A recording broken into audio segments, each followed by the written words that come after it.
Our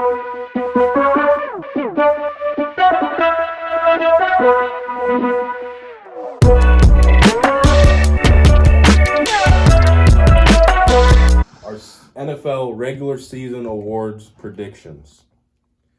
Let's talk about who we think wins each award. We got MVP, Offensive Player of the Year, Defensive Player of the Year, Offensive Rookie of the Year, Defensive Rookie of the Year, Comeback Player of the Year, and Coach of the Year. All right. Well, as tradition would state, let's start with the MVP. Yeah. I think we both agreed on this one. And there's not much to disagree on. And I mean, there's other players that could be in this argument. yeah, But I think far and away the best player has been Lamar Jackson. Lamar Jackson. Yeah. There have been players that have put up, MVP numbers. Russell Wilson has been superb for the Seahawks, Yes. getting them to the record they're at. And it seems like every year he carries the team.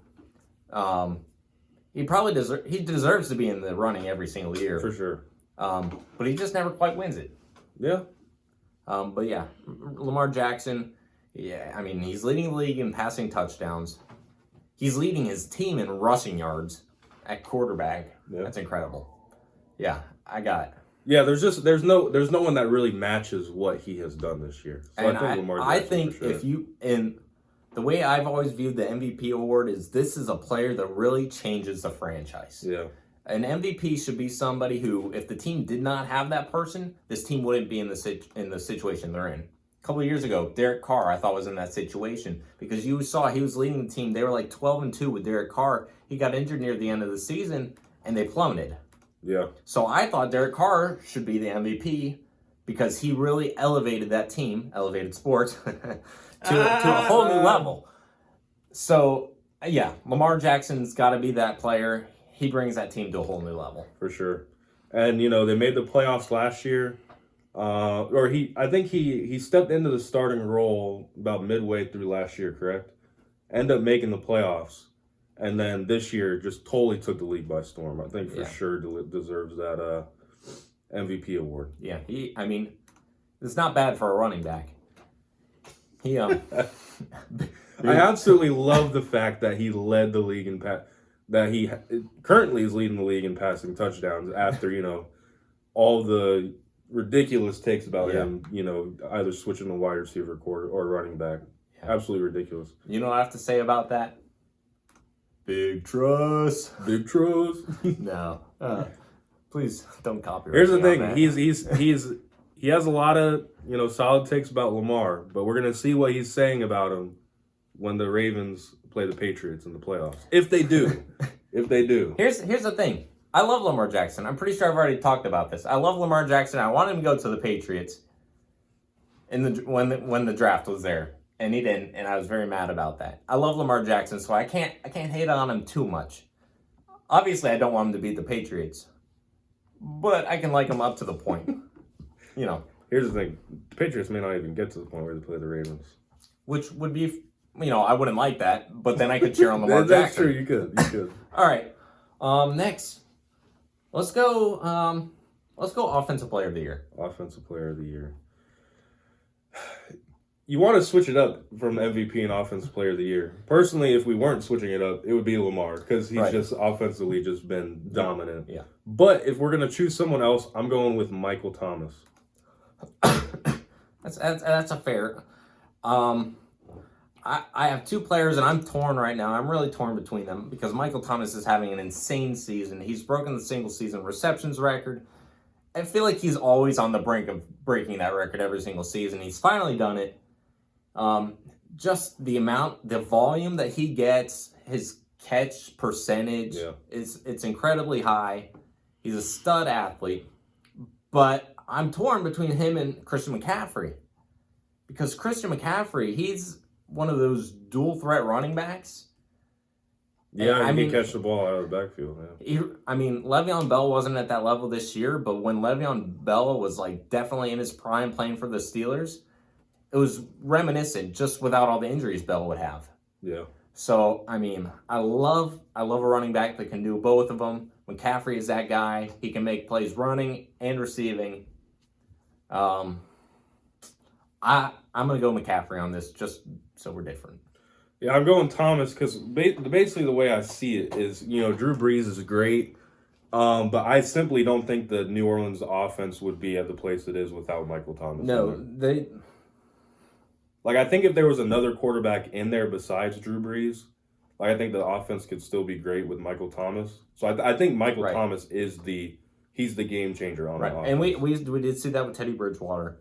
But yeah, I mean, clearly Michael Thomas is the number one option, and I think he's really their only receiving option. Yeah. So yeah, that's offensive player of the year. Defensive player of the year. You want me to go first? Yeah, you go first. I got Zach Cunningham from Houston. I got to see him play the Bucs last week, and I was like, wow, this dude, I'm not a fan. Well, I am a fan because I'm picking him, but I wasn't a fan when he played the Bucs because he's been shut down. He's got the most tackles on the season. Has been great. I mean, that's all right. I'm going to have to go with my dog in New England, Stephon Gilmore. He has been shut down all season. He's played against some great receivers and allowed very few receptions. True. In fact, I don't even know if they counted as a touchdown against him last week, but it might have been the first touchdown that he's let up all season was against John Brown on a big crossing route. I mean, he's been shut down on every single receiver he's played. I mean, we played against Tyreek Hill, Amari Cooper. Let's see. Marquise Brown. He's been all right. Let's see. John Brown again. Juju week 1 with Big Ben throwing the ball. It was a little bit of a different story, even though the Steelers were terrible. I mean, he's played against some great receivers this year, and he's shut them all down. DeAndre Hopkins. He has 6 interceptions on the season. Which leads the league, I believe. He has 45 tackles, which isn't stellar, but, I mean, you don't expect tons of tackles from your cornerbacks. So, but yeah, he's my pick for Defensive Player of the Year. He's been shut down. Nobody's getting past him. All right, Offensive Rookie of the Year. Who do you got? I got Kyler Murray. Kyler Murray. Okay. Hasn't been a great quarterback, but when you think about rookies, he has stepped into the position of, the starting quarterback for the Cardinals. And I mean, when you're a rookie quarterback on a team that hasn't been great anyway, you're kind of playing with house money. It's it's kind of your team. Do what you want. You're not expected to do great. Right. And he's played well. He hasn't been stellar, but I believe he leads the rookies in passing yards. I think he has 18 touchdowns. Has thrown some interceptions, but I think I don't. There's not that many great offensive rookies this year. Right. No, there's not tons. Another person, this isn't my pick, but Josh Jacobs has been playing really well for the Raiders. Yeah. I believe he's the Raiders' all-time leading rookie rusher, so that's pretty impressive. Are you done with your pick? I don't mean to go into my pick. Not yet. No, I'm good. I'm pulling up Kyler Murray's stats. He's averaging 226 yards a game, has 18 touchdowns, 10 picks. Yeah, I mean, the only quarterback, the other 3 quarterbacks in this discussion, I guess, would be, Minshew Mania is not really in the discussion, but he was a rookie quarterback this year, and then Daniel Jones and Dwayne Haskins, which they just haven't been there. Daniel Jones has been good in games. He hasn't been good all season, so I would avoid choosing him. But yeah, okay, I guess Kyler Murray would be the best quarterback. Now, for me, I'm going to choose the receiver that I thought was the best coming out of the draft this year, and had a slow start to begin the season, but he's really stepped up, especially in these past couple games when Tannehill started taking snaps, and that was A.J. Brown. Went to Ole Miss. A lot of people thought DK Metcalf would be the best receiver coming out of Ole Miss, but I disagree. I think it was A.J. Brown. I think he's a more well-rounded receiver. I think he has better route running. And he hasn't had a bad season. 48 catches, 927 yards, 7 touchdowns. He has 3 rushes for 60 yards and a touchdown, and he's lost 1 fumble all season. It's pretty darn I good. mean, it's not bad, and I believe he's played all 15 games. Or he's been in all 15 games. At the beginning of the season, they didn't know what to get. Yeah. A lot of times when you get those rookie receivers, they don't just throw them right into the mix unless I spittled. You don't you don't throw them right into the mix unless you really need them.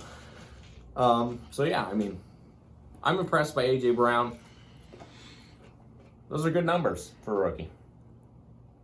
Yeah, AJ Brown's my pick for offensive rookie of the year. Defensive rookie of the year. I don't think there was much of an argument for this one. No, he's Nick been Bosa. Yeah, he's been pretty dominant. I can't go against Nick Bosa. Yeah. Yeah, 9 sacks on the season. He has an interception, 2 fumble recoveries. He's really kind of been the core of that 49ers defense, right. too. And I believe he's what everyone expected him to be. Yeah. I mean, with Joey Bosa, I don't think anybody was really surprised. People kind of knew what to expect from how he played in Ohio State. Yeah. And I think people were a little shocked with Nick Bosa leaving Ohio State so early. Yeah. But, I mean, he's been a stellar defensive player for the Niners. He's kind of brought about a different element for them. And I think he's a big reason why their defense has turned around this year. Yeah, I mean, it's got to be Nick Bosa. Yep. Next, we have comeback player of the year. Yeah, go start with yours. I want to hear who you have. I got Jimmy Garoppolo. That's right, you did tell me that. I Yes, remember this I now. did tell you. Why did you choose Well, Jimmy? I mean, he was out with he tore his ACL, correct? Yeah. And then this year, you didn't necessarily know what to expect from him. He's still a young quarterback, and really just kind of took over the offense and was great. He's put up good numbers. I think it's interesting because in the preseason, I think he had 4 or 5 interceptions, and I think it was his first practice back. He had 4 or 5 interceptions in his first practice. Everybody's like, "Oh, great! Jimmy Garoppolo is exactly who we thought he was outside of this Yeah. Patriots system offense. Oh, he's another crappy quarterback. He's throwing interceptions. He's done." But come into the season, he's not making all the mistakes that he was making in practice. He's having decent games. He's not throwing tons of touchdowns, but he's not super full of mistakes like certain other quarterbacks in the NFC. And Like who, Johnson? Like who? Well, I'm not going to say any names. Okay. But, I mean, I think his ability to stay without mistakes, he's able to move the ball down the field, and he doesn't need all the credit. He doesn't have to throw a touchdown on every single drive. Their running game has been superior. It's been amazing. They have so many different running backs who can get the job done. But Jimmy Garoppolo has been able to step up when they need him most. Yeah. So I can understand that. Jimmy Garoppolo, he's been playing very well for what he went through last season. Yeah, and you say he stepped up when he needed to the most. A couple of weeks ago when they played the Saints, the reason I picked the Saints over the 49ers was I was like, he hasn't really had the, that big win on the road or anything like that. And what did he do? He went in and he won the game. And so Yeah. I think this year he's really solidified himself as a good quarterback in this league. Now, I'm sure there's plenty of people more eligible than who I've chosen, but I've chosen Hunter Henry. I think what he has come back from is impressive in itself. I accidentally drafted him in fantasy football, and I was so upset because I tried to pick a running back and I chose him. But Hunter Henry, last year he tore his ACL, missed the season. Yeah. This year comes back, week 1, has a pretty good game. Broken, I think it was a tibia or fibula, something in his leg broke. And it's there he goes, he's gone again. They were saying 6 weeks. He came back in a month, and then he's been playing since. And they were saying that at the pace that he's playing at right now, if he had played all the games, he would have over 1,000 receiving yards. He would have tons of receptions. He'd have close to 70 receptions. That's impressive. They said it on NFL, whatever, ESPN maybe. They're Not only is this the comeback player of the year, this is the double comeback player of the year. This man has come back from 2 big injuries, and he's played well. So Hunter Henry, he's my comeback player of the year. So did you keep him on your fantasy team? No, I dropped him immediately. Oh wow! After the second injury, I'm like, oh, look, I need Ross. How'd that work out for your fantasy team? Well, I don't think that was what sunk my fantasy team. In the grand scheme of things, it wasn't. It didn't really. Well, here's the thing: I had Mark Andrews too. Yeah. So I was okay. And then last is Coach of the Year. I think we both agreed on this as well. Kyle Shanahan. Yep. I mean, this Niners team is completely different from what it was last year. That could, in large part, be because of Jimmy Garoppolo's play. But the defense is completely different, too. So it's not just the offense. It's both sides of the ball. And, you know, the Ravens have been playing really well. But they played well last year. Yeah. The Niners did not play well last year. Yeah. So I don't think anyone was really expecting. No, the and Niners in fact, to play the way they did. I think most people projected the Niners to win like 3 or 4 games at most this season. Yeah. They're what, 12 and 3 right now? 12-3. That's that. If you're doing the math, that's opposite from where they thought they would be at this point in the season. That deserves Coach of the Year to me. Yeah. Same here. Kyle Shanahan. Coach of the Year. Good job, Kyle. Represent.